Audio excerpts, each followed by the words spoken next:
Assalamualaikum warahmatullahi wabarakatuh. Perkenalkan, nama Ibu Fitri Amalia, mahasiswi PPL dari Program Studi Pendidikan Ekonomi, Universitas Lambung Mangkurat. Hari ini, Ibu akan mengisi mata pelajaran ekonomi yang diampu oleh Ibu Herlina. Alhamdulillah, pada hari ini kita dapat melaksanakan pembelajaran walaupun secara daring.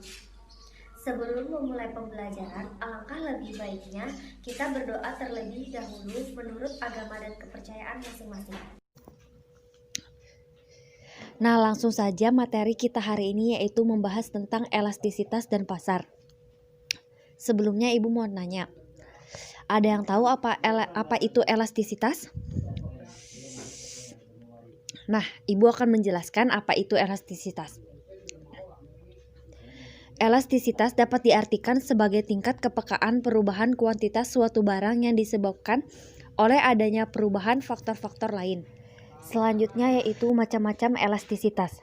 Yang pertama, elastisitas harga atau price elasticity adalah ukuran seberapa besar perubahan jumlah barang yang diminta dari suatu barang merespon perubahan harga barang tersebut. Elastisitas harga dibedakan menjadi dua, yang A, elastisitas permintaan.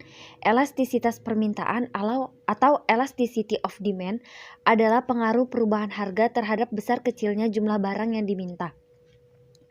Berikut jenis elastisitas permintaan. Yang pertama, permintaan elastis terjadi apabila persentase perubahan permintaan lebih besar dari persentase perubahan dari harga.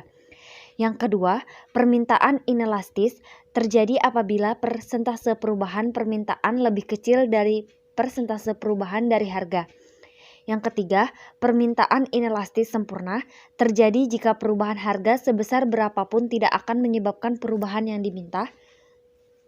Yang keempat, penawaran elastis terjadi jika persentase perubahan jumlah yang ditawarkan relatif lebih besar dari persentase perubahan harga. Yang kelima, penawaran elastis sempurna terjadi jika pada saat harga tertentu jumlah barang yang ditawarkan tidak terbatas.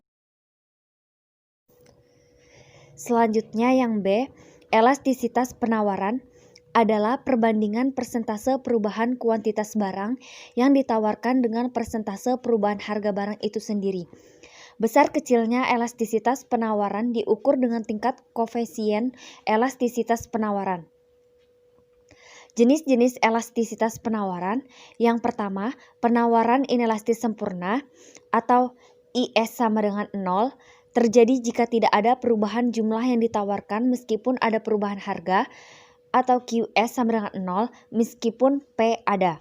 Yang kedua, perubahan inelastis atau IS lebih kecil dari 1 terjadi jika persentase perubahan jumlah yang ditawarkan relatif lebih kecil dibanding persentase perubahan harga secara sistematis. Nah, materi selanjutnya kita akan membahas mengenai pasar.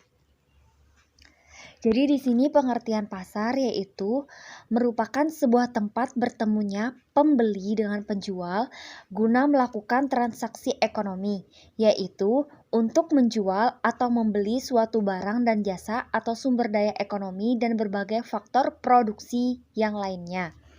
Yang kedua, fungsi pasar yaitu yang pertama pembentukan nilai harga.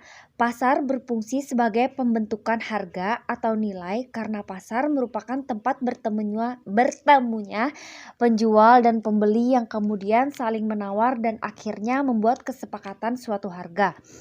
Yang kedua, pendistribusian. Pasar mempermudah produsen untuk mendistribusikan barang dengan para konsumen secara. Yang terakhir, promosi. Pasar merupakan tempat yang paling cocok bagi produsen untuk memperkenalkan atau mempromosikan produk-produknya kepada konsumen. Selanjutnya yaitu peranan pasar.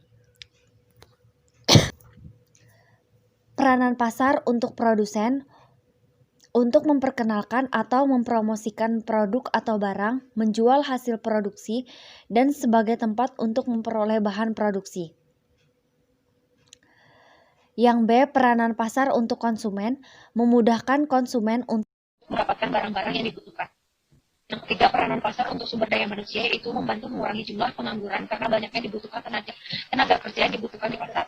Yang terakhir, peranan pasar untuk pembangunan, yaitu dalam meningkatkan pembangunan pasar, membantu menyediakan segala macam barang dan jasa yang bermanfaat bagi pembangunan. Nah, jadi itu tadi materi kita hari ini. Semoga kalian dapat memahaminya dan semoga bermanfaat. Mungkin itu saja pelajaran kita hari ini. Terima kasih atas perhatiannya. Salah hilap mohon maaf. Ibu ucapkan. Wassalamualaikum warahmatullahi wabarakatuh.